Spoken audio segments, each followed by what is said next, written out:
Welcome to Penrose Learning, where we make understanding easy. You start by making sure macOS and Word are ready. Open System Settings and enable microphone access for Word. This lets audio reach the app. Then open the specific Word document and click to position the cursor where you will dictate.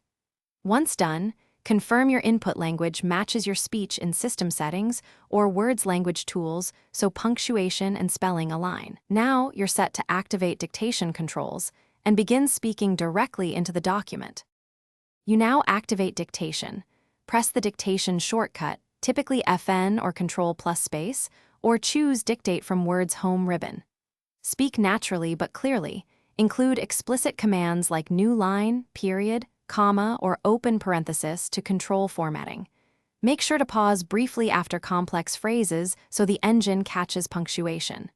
As words appear, scan quickly for misheard terms and correct them by voice or keyboard, so context helps the language model learn within. To finish, stop dictation with the same shortcut or the on-screen control, then read through and edit the document for accuracy and style.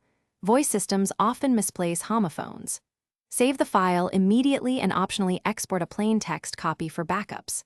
If dictation fails, first verify microphone hardware and permissions, then restart Word and test in a different app.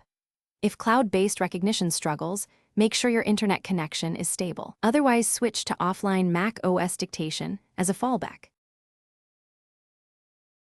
Thanks for watching. If this was helpful, leave a like and consider subscribing. See you next time.